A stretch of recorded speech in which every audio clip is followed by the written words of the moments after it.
You guessed it. It's Maddox and Dwight, the Connections and Community guys, here with another episode of For the Love of Creatives podcast.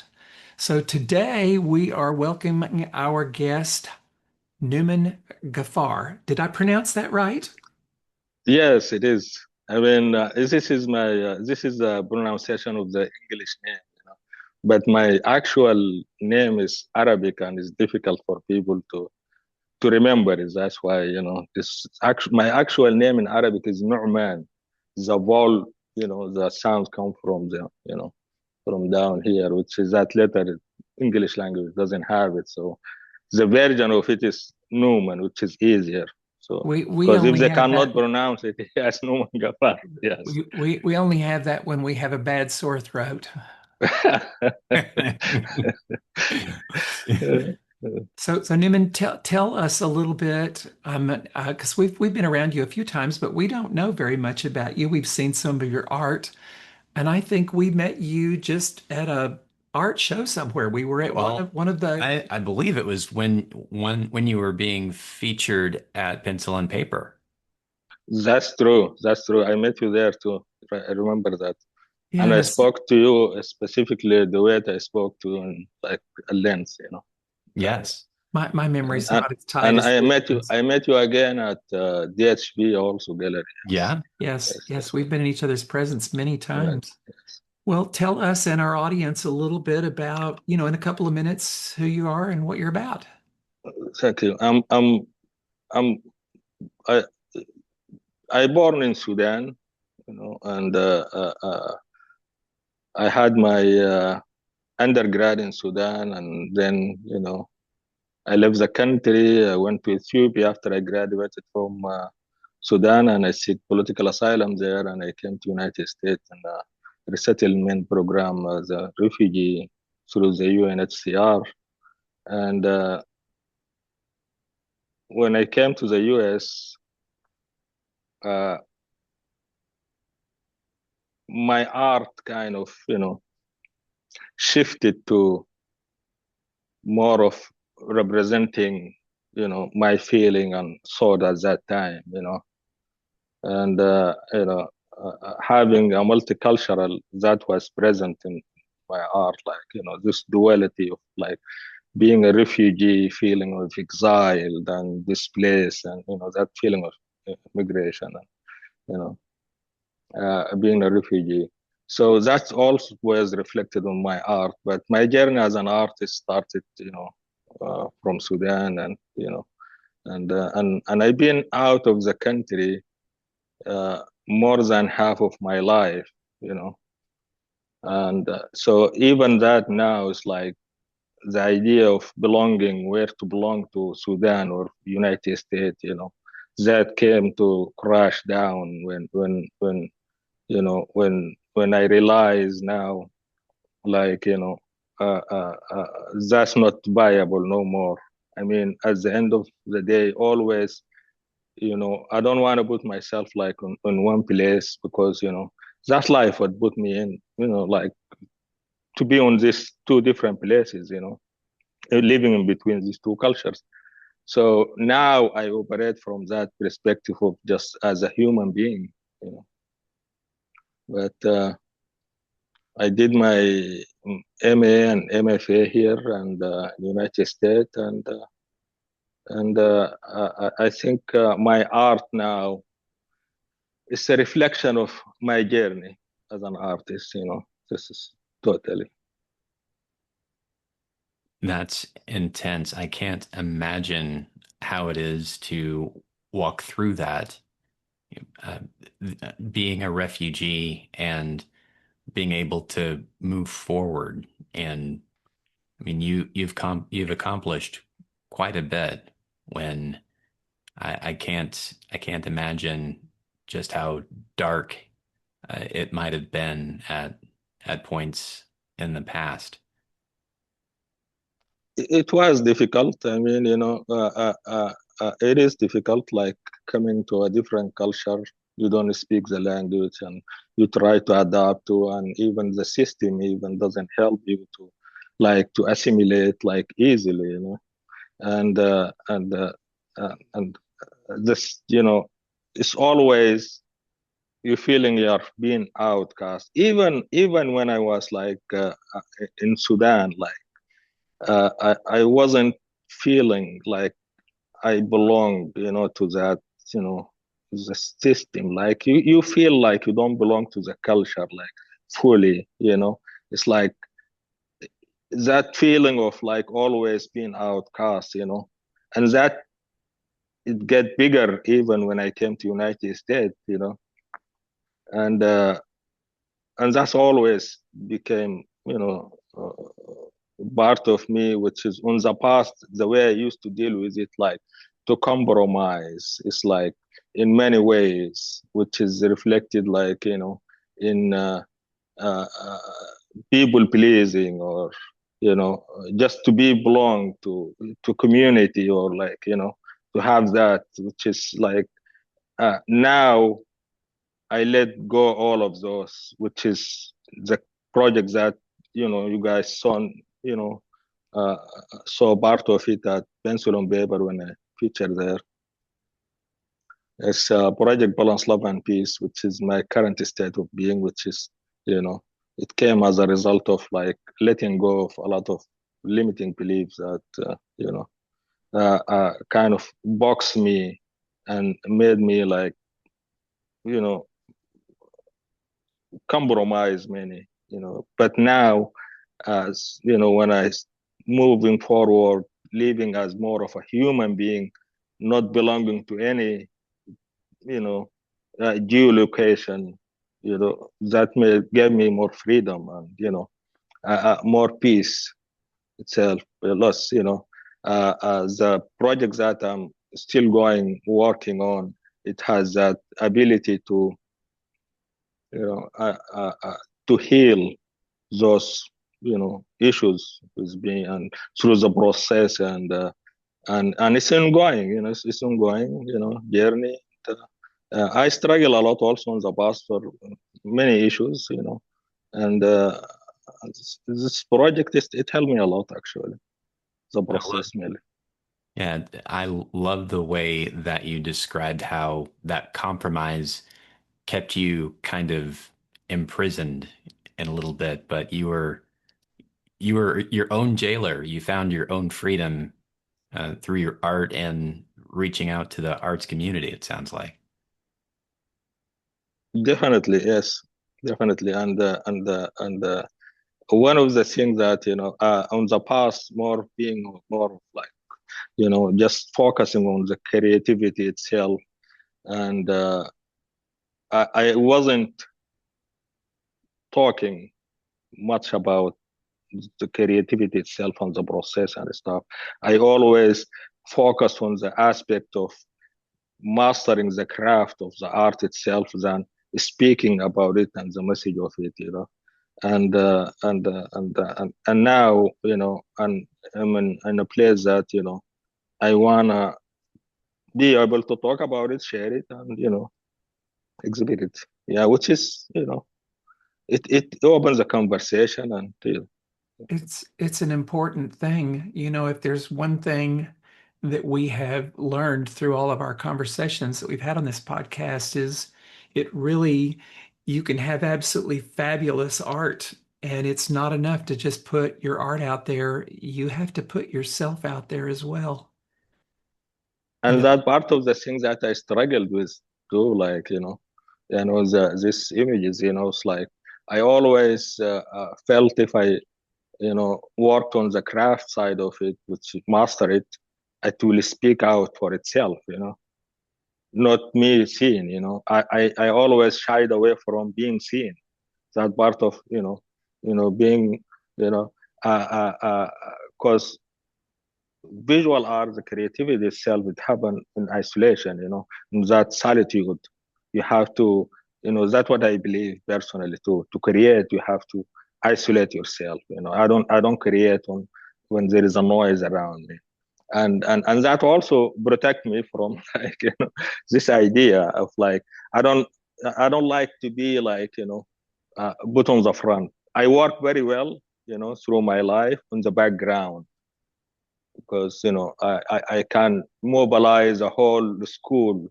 During high school, like I changed the whole the union for the student, and when at the art college also I was part of this the board of director, and I mobilized from the background, but I don't like to be seen on the front. and So, and that's also applied to my art, like I master the craft, and I don't want like to be seen with it. And I thought, like that what is, plus historically visual art, like many artists, like say from Henry Matisse or Picasso or whatever, those pioneer, they didn't speak about their art as the way we speak about art now days. Yeah. I mean, the people expect you to be more of like to be have this charisma and talk about your art, and as well as to create a good art, which is, I don't think it goes together balance, but I'm working on that to make it balance. Because I believe practice make perfect. If you practice at anything, you can get good at it. yes, I can get behind that. sure. So, Newman, what you're describing about always kind of wanting to be in the background and not be in the spotlight, is this a really big deal for you to come on and talk about your story on this podcast? Yes, I mean it's not that, because I'm working on that now as part of this my next chapter of my life, to be like on the front of it too, at the same time to create the art that I need to create. So, I'm curious, you spoke a little bit earlier about feeling like you didn't fit in, not belonging. And we see and hear a lot of this for varying different reasons. Yours may be culturally. Somebody else may not feel like they fit in because of their age or their body type or the type of art that they do. There's a lot of ways. But I'm curious, as you come out of the shadows and begin to be in front more, talking about your art, sharing, talking to people, how has that impacted that feeling of I don't belong? Well, feeling of belonging, and it's like it's. I believe, now belonging, it has to start with oneself. Like with this project I'm working on, Project Balance, Love and Peace, is the way I see it, and I'm gonna go back a little bit on that. On 2015, end of 2015 to 2016, I used to have a studio in Denver, Colorado, and I decided to move back home, like to Sudan, for good. I visited Sudan in 2015, beginning of 2015, after 20 years when I left the country. And I went back. I came from a big family also as well. It's where I have 8 siblings. I'm Wow. number 9. Yes, I have six, six brothers. I were 6 boys and 3 sisters. One father, one mother. So I decided, I visited Sudan after 20 years, 2015, and the family and all of those make me feel like, plus my mother especially want me to come back home, which is, and after being around for a while. So I decided 2015, end of 2015, beginning of 2016, to move my studio back home and settle there. And that part of also like later affected my divorce. So because the idea of like going back home for good, because I have 2 kids and I want them to grow in that culture and adapt to that culture, learn it, because they are born here in the United States. And so I decided to move the studio there and settle there, and feeling also like going back and belonging there, because we're still facing some issues here in the United States of like these issues of belonging. I mean, so I moved the studio back there, and And after a while, I never felt like, also I belong there. So it's like, the friends that I left back there, and even my family that are grown and they're different. All the cultures is just different. So I felt I never belonged there.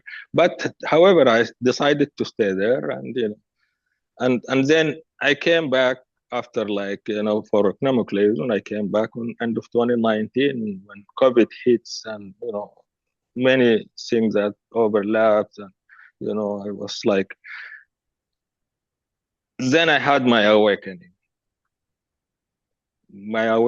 which is led me to create this project, Balance Love and Peace, which I realized in order to belong, I have to belong to myself first, you know, not seeking that, from outside, like belonging, like, physical belonging there, which I realize also is energetic, balance within myself. As long as I balance that and I regulate my nervous system and stuff, because I always, that gap between being seen and work on the background, which is life also is wanting to be seen. It's like, otherwise somebody will take that away from you, and you end up compromising and taking advantage of, in real life. So belonging, I have to belong to myself first. Well, congratulations. That's Yes, a huge leap in maturation.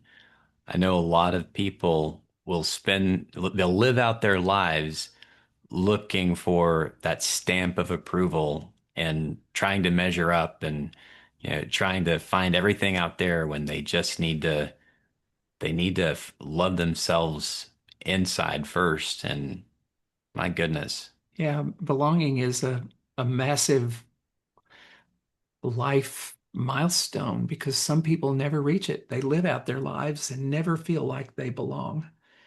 I think it's brilliant that you have come to that realization and are leaning in. It's I, I mean this is could be the whole biggest point of your conversation today, inspiring others to come home to self.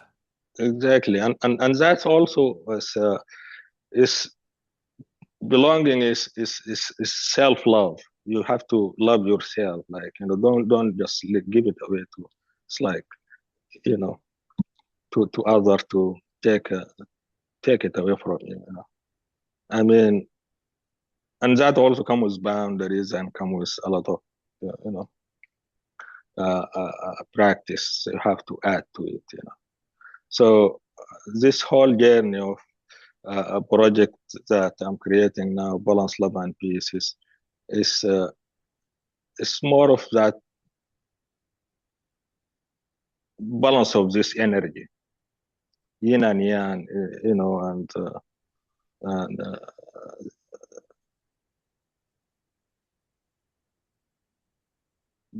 yeah, it's balance of this energy, masculine, femininity, and all of that. So I'm gonna kind of tip back to this again because I think we're still not quite. I want to know if coming to that place of self-love played a role in your ability to step out of the shadows and into the light. And if so, what? Well, it's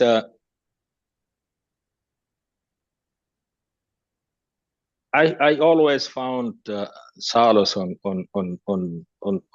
art, being like introvert mostly and extrovert sometimes, but that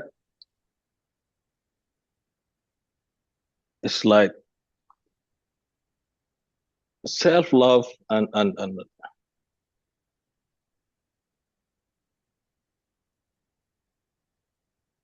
I have to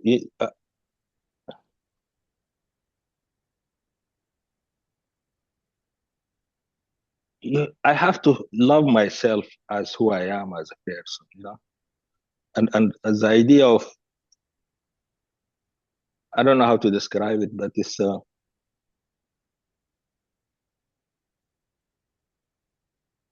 It's like cherish everything you have in life. That's a self-love.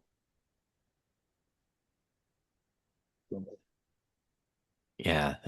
If you can't love yourself, then you're going to be broadcasting a signal for everyone else, maybe unintentionally, but I think, It's also like a self-confidence. You have to have that confidence with you to Yeah. love yourself. I know for me, that decision to fully love myself changed everything. yeah, I think we get a lot of messages about how we are inadequate. I mean, that's how everything is sold, right? It's every commercial you see is about fulfilling some need, even if they have to manufacture it. And it's real easy to have those messages take root and feel like you're not enough, or everything will be better if you just go and buy some trinket you see on your social media feed. Yeah, it is. Yeah, self-love it is varied from person to person, but overall it's that belonging. If you belong to yourself, you love yourself, and that comes also as a cost of like putting boundaries here and there for you to be who you are as a person, to live as a human being, not identified as like being part of this culture or being part of that culture, or just as a human being. Yes, absolutely. Yes. So Newman, are you a full-time artist? Is that your full-time gig, or is there a No, I'm a truck driver. I have to pay the bills because what I create. I mean, you know, when I came back at the end of 2019 to United States, I came with a different eyes, fresh eyes. It's like and I start truck driving, and I love it. Growing up, my father was a train conductor, and I traveled a lot around the world and around United States in it all, which is that my main thing, and I love it. I love truck driving because it's it's fulfill me for financially it's good, and being able to see different places and so on those which long is inspire me stretches, traveling. those long stretches of road when you're driving, are you painting in your mind? No, I think about art most of the time. I think about, and I enjoy the landscape, which is also reflected on my art in terms of colors and, design of the artwork. And, That piece behind you is lovely. Yeah, thank you. it is It's The, just, beautiful. the colors are amazing. yeah, the colors are, the images I used for this project, Balance Lab, and this diamond and triangle shapes are, it has this reference in religion and mathematics and all of those and to me it's more of a these images.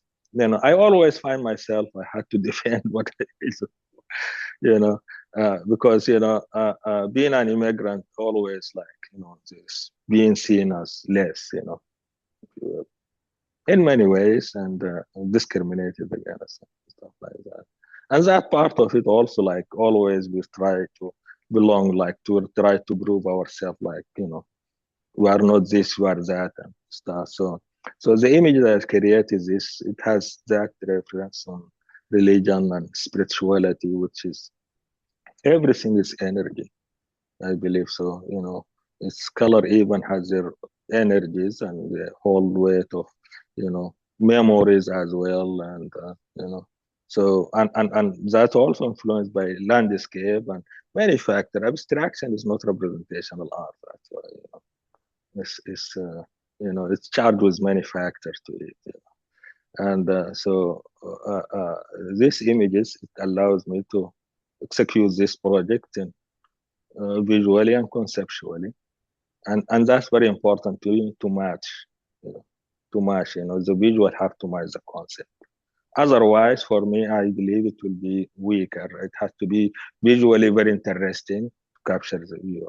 And that's what I used to do on the past, like, not speaking about it, but focus more of the what the visual can do and what visual can make you feel. But yeah, truck driving is my other gig in, in this life. So it pays the bills because, uh, I spend, I spend a lot of money to create this, especially these big pieces and stuff. And more of all, also the size I like to work in as an artist on this project is like square mostly, and the significance of the square as well. Besides the image itself, every mark I put it has reference to it. So what's the significance of the square? The significance of square, square it signifies that, and the meaning of it is like justice and equality and square. So all the sides are And equal. that's what, yes, and that's part of my, this principle which I starve my life for, like, this justice and There, equality. And there's a lot of interpretations that could be from your piece there. I mean, first of all, you talked about energy. It exudes very happy energy. That's exactly. that's what I experience when I look at it. But I also, based on everything you're telling me, I see diversity in that painting. It represents all the different colors of people on the earth, perhaps. It is, I look at it, that's the thing, that's what Project Balance, Love and Peace is not linked to a certain, it's like, I mean, I always look at the whole picture, the whole world, and that's part of who I am, it's like, that I think part of it, like feeling not belonging to any, you know, like, because always people were like, many, which is I encounter, like, used to be friends with, they have their own, like, if I was I can be extrovert also, but I like my alone time. I like my alone time because it's, it's just, that's where I connect to myself more. But I like to look at the whole picture, the whole world, and, harmony and peace, and it's just, that what, you know, how I feel about it. And balance, balance, you cannot be at peace unless you are balanced in your energy and that masculinity and femininity, and yeah, you cannot be at peace unless I you are balanced, mind and heart as well, I can fully because attest to what you're saying about masculine and femininity because I went through a period where I was out of balance with that and peace was not present. And when I finally figured it out and kind of did that integration of masculine and feminine, a peace came over me that I had never known. yes, I mean this is one of the things that being manipulated to us through, like, religion, and society mostly. It's like, it's like, uh, you a man, you have to be like, you know a man, like, has that masculinity in it, you have to present that as always. I I kind of And think the big mistake we made was naming it masculine and feminine energy because masculine and feminine energy don't have anything to do with gender. Not really. exactly, If we exactly, had named it something else that didn't correlate with gender, we'd be better off. exactly. and We and, we, and we that's, fucked up with that one. yeah, that's the whole, that, and part of the control of, as I said, religion, and which is like it fall down always. They make it like as something you have to to abide by, which is in fact it benefit somebody at the end of the line. That's why it's been created that way. But in many ways, it's just an energy. Everything has an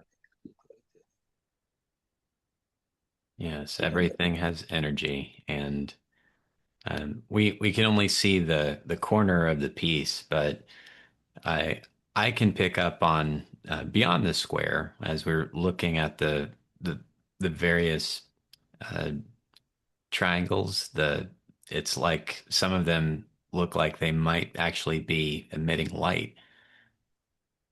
Well, that's the Yes, part where I said yes, about that's diamonds. They're Yes. reflective, like the exactly. facets of a Yes, diamond. yes, yes. It has that duality, dark and light, here and there, Hmm.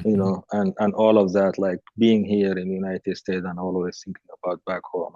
That thing, is still also present between here and there, that question, and when I create, I think about everything on the piece, and every mark, and more of a hyper vigilant, whatever detail, not even on the art, even in life generally. If I'm in any situation, I pick up on energy of all the environment around me. I'm very sensitive to that, very sensitive to energy, and I can read it very well now, point that I can read it and break it down and connect it. If I encounter you and I live with you for a while, we have a friendship. I can pick up anything from like things from the past and connect it to now. You know what I mean? And I can know why you did what you did on that time. That So I'm very nothing escaped my eyes, and I put the details, and crafty ways that it has that the paintings. I see all the detail, like and this triangle and these images, many people used it. As I said, it's free vocabulary, because when you hold the brush like this in your hand, that's only can do certain things because the limitation of the hand itself. It doesn't do more like this circular or this line of that. It's like and this has become more of whatever we create is a language, visual language, if you will, and uh, and everybody has a freedom to use it, but it depends on how you're going to use it in what context, plus the your energy, the way you apply it to it, and your intention through that energy, it appears. Authenticity is very important when you create, which is it shows, and so I see everything on the piece, and I and I also don't logicalize it. I don't use logic. Every time I try to use logic in it's just stuck. Yeah. I stuck to some level. I have a painting there now. Uh, uh, uh, uh, I I started last September, and I showed the process of it on one of my videos I created. But and I felt it doesn't want to finish. It doesn't want. I couldn't complete it. So and I felt like I stuck with it, and I wanted to change it. So last week I hear this voice on my head, like telling me to wash it, literally Mm. wash it. So I ignored it, and then I couldn't do anything to it. But you know, 2 days later, I heard also wash it. So I washed it. Mm. The wash has too, washed it all. Erased its oil color. You cannot erase it all, but I washed it. Very good, and I let it dry. And I looked, sit it down there, and I start working on it again, which is it became out very interesting, and I love it, and which is also the title of it. This whole project, the title of the piece is uh, come after I finish the piece. But this piece specifically, the title came while I'm working on it, which is also open, this channel on my mind to create another two pieces, like become three pieces within the same series, which I love, I enjoy it. So, but I'm I look at every detail on my work, and I think this ability also developed through direct drawing, because drawing is very important for us as an artist. You have to be able to draw direct and not through a projector or like from a photo. Direct drawing, which is make you pay attention to details, Right. very much, which is, as I believe, it's very important for growth of artists. That's what I used to do in the past. Well, and that's direct drawing is also another way that you have to lean into authenticity because you have to overcome all the ways that the mind has shortcuts for the things that you're seeing. You have to really see it to do direct drawing. Exactly. Yes, and you have to be, you know, to master it. It requires a lot of practice, and you have to be talented at it also from the beginning when you are a kid. And take it up with you all the way. You know. Yeah, that's what I want to hear next. I want to hear your origin story. How did you discover art? How old were you and how did it come about? And I was, my older brother used to draw, and when I was 5, 6 years old, I also started drawing, and we play with clay when we were kids, and make cows mostly, like Picasso cows, those things like, yeah, more of abstraction cows with clay and stuff. And when growing up and in middle school, and my father was a train conductor. All the time when he come, I show him my drawing and stuff like that, and he cheered me up. you know so in the middle school he told me there is an art school. I don't know there was an art school. So it's just like, and I used to draw a lot of portrait, and when I was in middle school, I have this red Indian, Native American, and I like the feather and the the custom they wear. I draw and I painted that on the door of our house, and all the doors and the windows in the house I lived in, because I'm very good at drawing.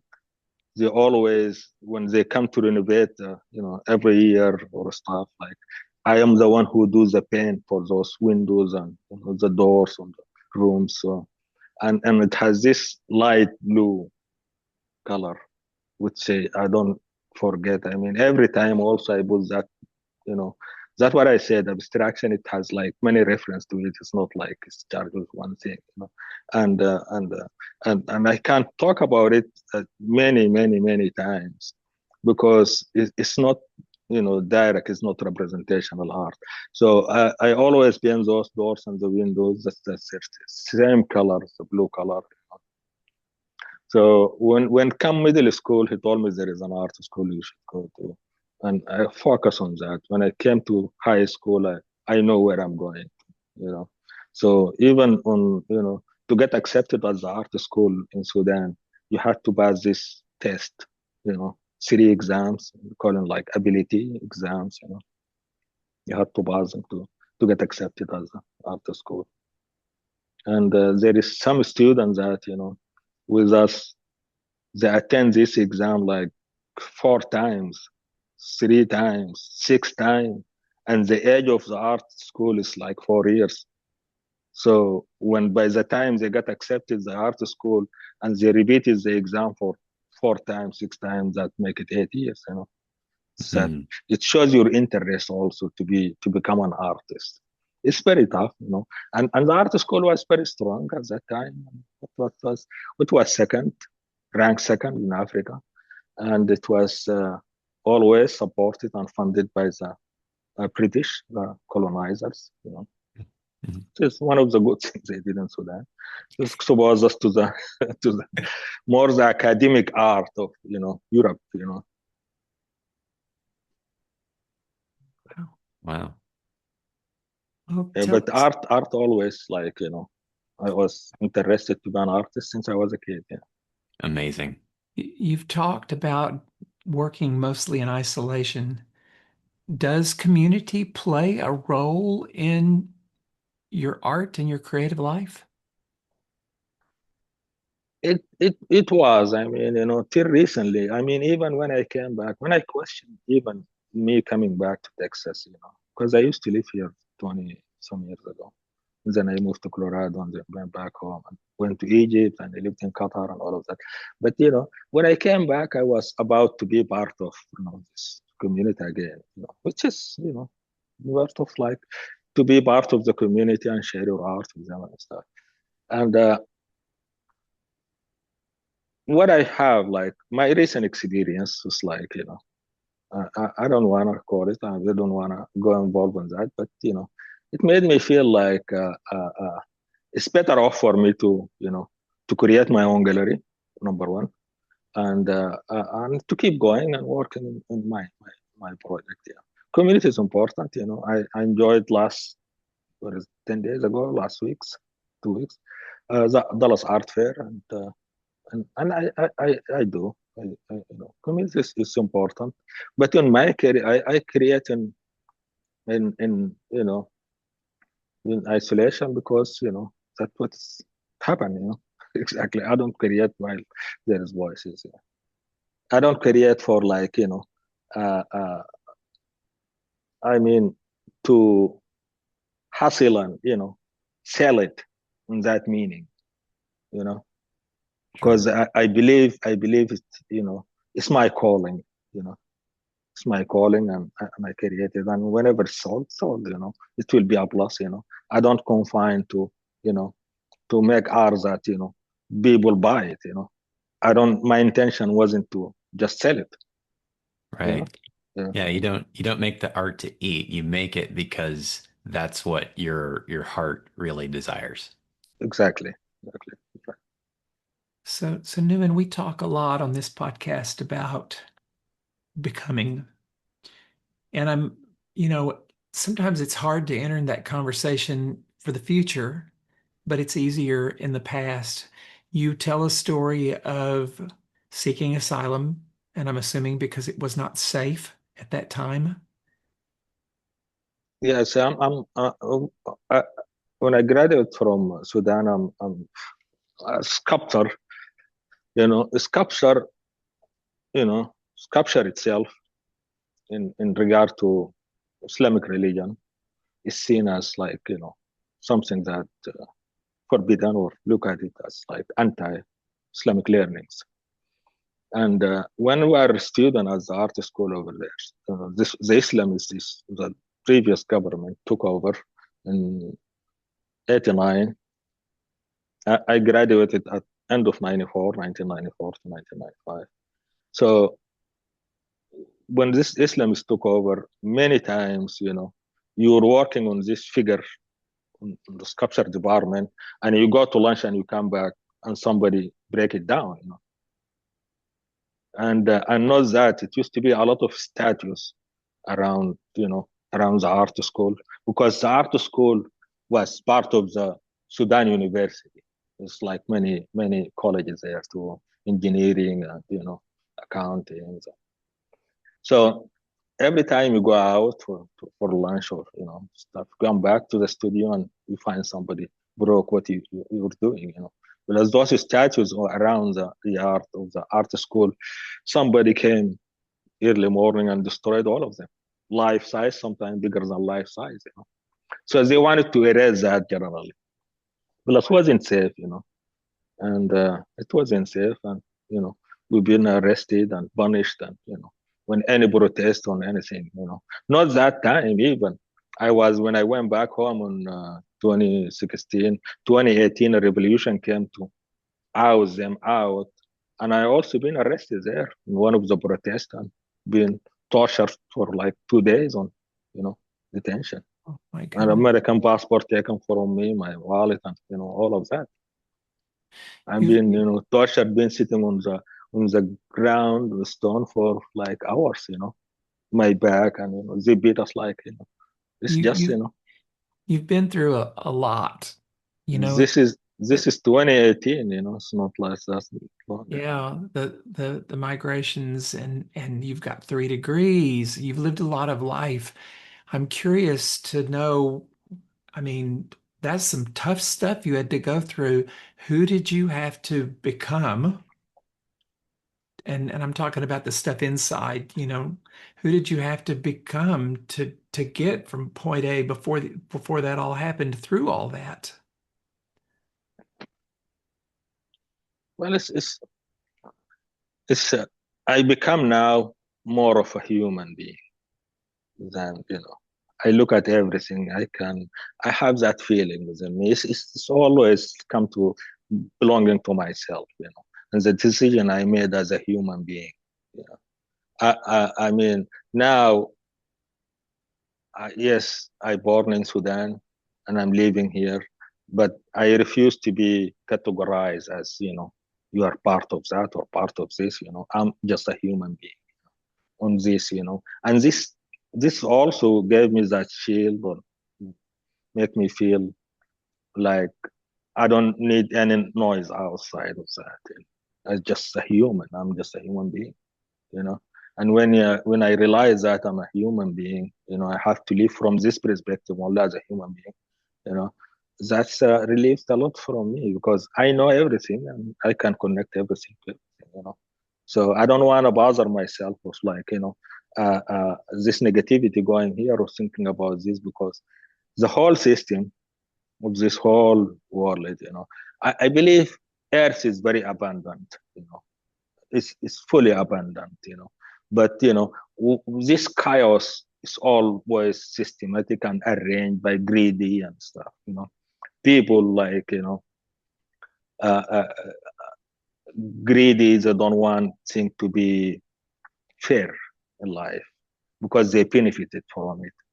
But when you think of like you as human, they don't want even you to think like individually as human being. They always want to condition you and control you, manipulate you to think in a certain way, which is benefited whoever. Yeah. And I can see it coming full circle. If I'm hearing you correctly, when you talk about who you had to become, it's that same story that you told about how, and not belonging to one place or the other, it comes back to what you're working on now, the balance, love, and peace, and it starts from within. Yeah, Exactly. I mean, you're Exactly. sparking a curious thought with me, wondering what our world would be like if everybody stopped identifying with being white or being black or being from Sudan or being from wherever. And if we all started to just view ourselves as human beings, how that might change our world. I think will be peacefully, you know. Will I think the world will just be more of at peace, you know. And it is it's part of the growth, but yeah, I believe from now going forward with the technology and everything, I think will shift. Do we cling? Although although the old system of this earth and planet, this old system, like I'll say like if you look at United States as superpower, this became after the World War II, 1945 up to now, which is managed. United States was managing the whole world, but this now is shifting to because the AI, the technology is coming in. I think we are moving towards a better future. I believe so, and I think will change if we want it or we don't want it. Things are moving towards a big shift, different totally than but it's starting, I believe, from 2026 this year. I hope so. I I can see where clinging to our labels is holding us back, holding humanity back by clinging to our labels. Do we do that out of safety, do you think? Is it safe to say that, I'm I, white, or I'm black, or I'm Sudanese, or whatever. How do you? I, I think sometimes knowingly and sometimes unknowingly we do that. The people know that, they're benefiting from it to keep it there, and the people that and knowing, they're gonna come to a point in their growth in life. If you question, you will, somebody recently said this, when the pain of staying the same outweighs the pain of change, then you will change. So if you are not, if you are comfortable where you are, then you will be always. That's You right. are not going to answer in the question of life.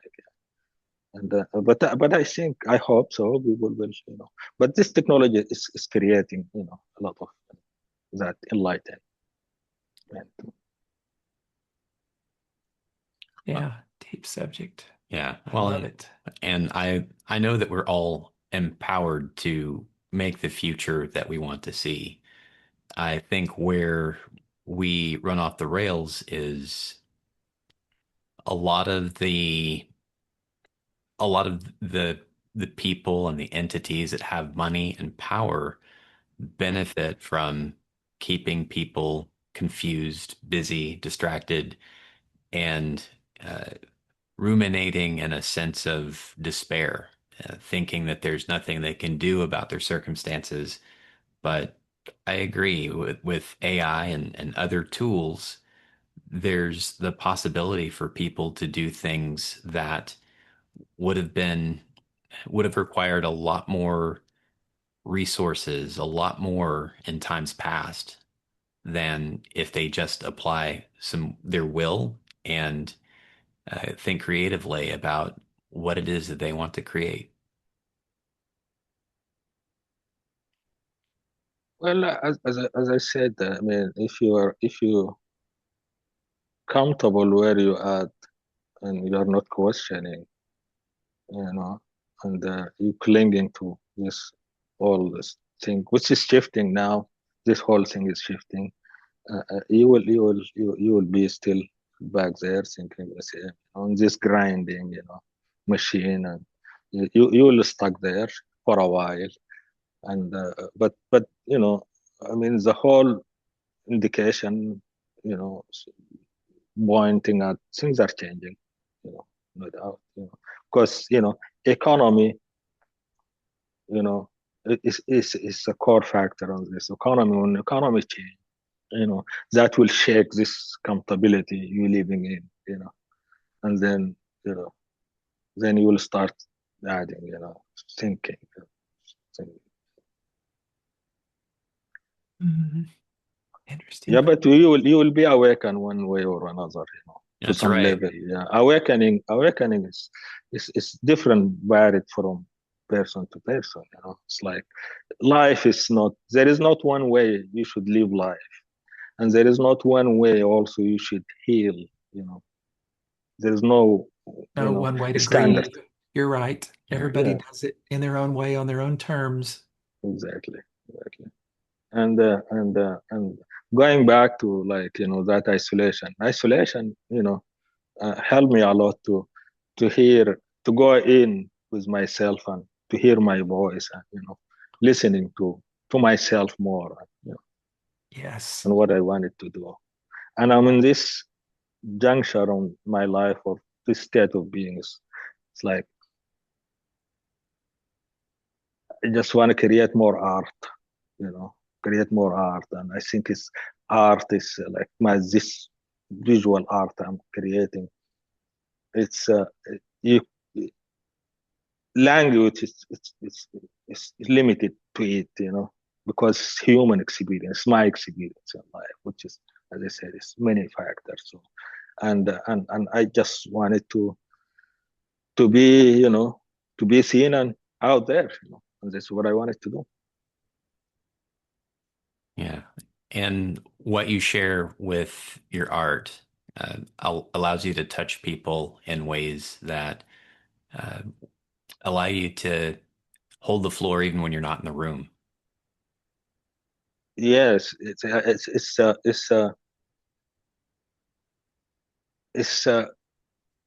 I wanted the audience from this, it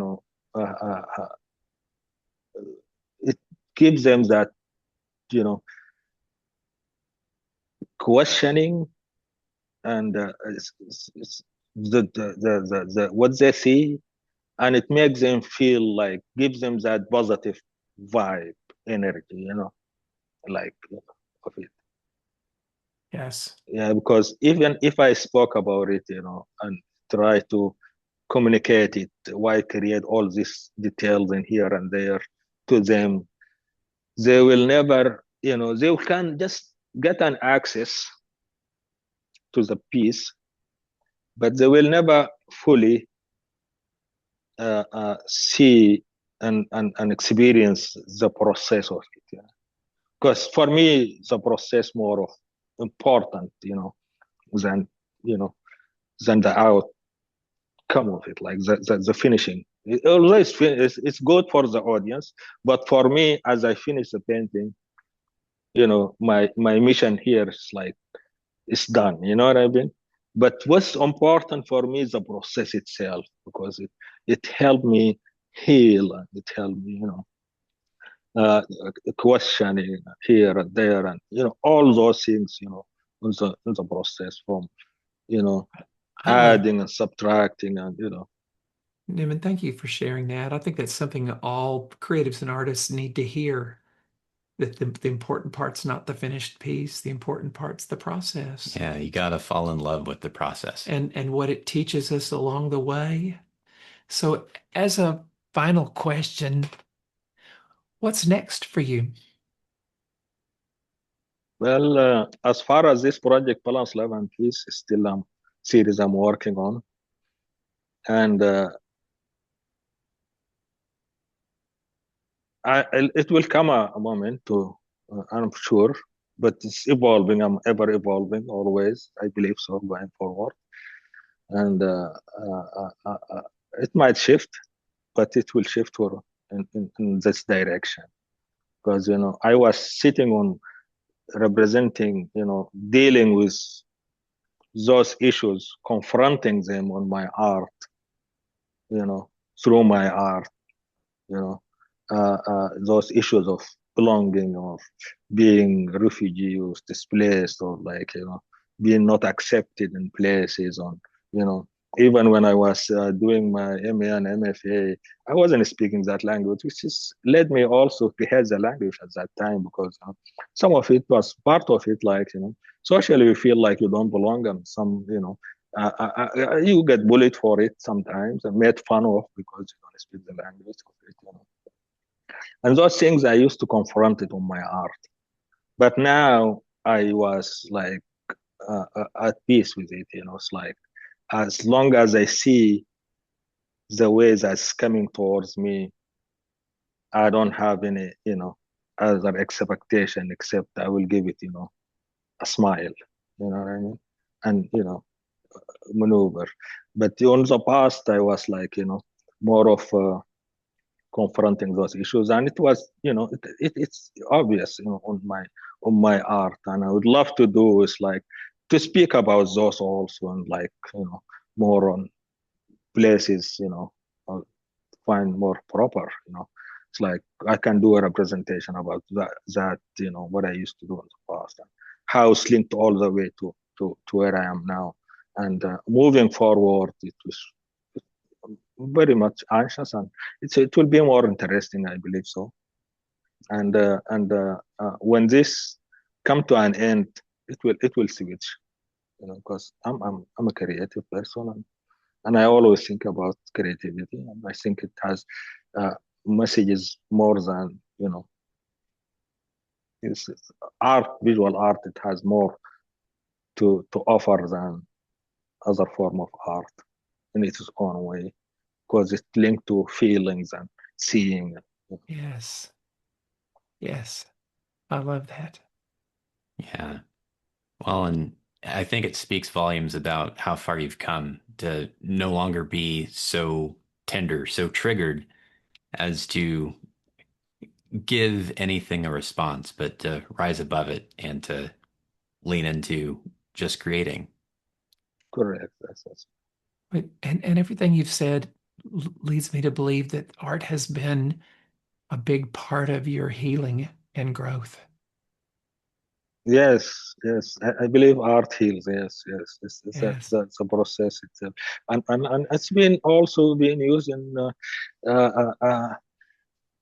healing centers and through psychology and stuff. Because colors has the ability to change and shift your mood to you know absolutely. and this is part of this project, balance, love, and peace. Also, a life that transparency, that oil color allow me to add to the piece. The transparency, the overlap, you can see the color under color and stuff. And this magnificent thing, it's like when you look at things, that when I said landscape, it has influence also on the color of the landscape, from ocean to trees to snow, that, I mean, present on my art. It's that feeling, like, it's not of that, it's not a landscape, but that feeling that the landscape will give you, you know, because, when life stress you, you go vacation, you go anywhere, you go back to nature Yes. to feel good. That's That feeling itself, that's what I wanted to accomplish also on this art, this project, balance, love, and peace, and all is synchronized on that balancing of your energy. Yeah. And that self, you know, it allow to heal. It allow me to heal from many issues, Yeah. not that belonging, but many other issues like, overlap. Because I was a help at many times, like uh, uh, uh, I'm the only one outside of Sudan, and the economy of Sudan died, and everybody expecting you to help him somehow, and I helped. I used to help. I mean, in the past, I used to have this anxiety because I have to work my day job and to do my art at the same time. I need to help there with the bills coming over on top of each bill here and that requirement. Plus, if you don't help your family back home, it will be seen as like, you are you are a bad person.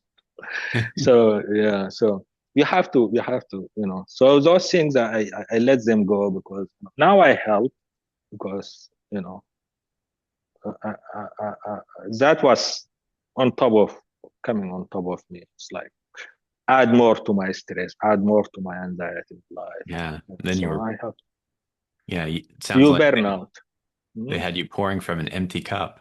Exactly, exactly. But now I can pour on from a full cup, like, whenever I feel to. And that's the things, boundaries.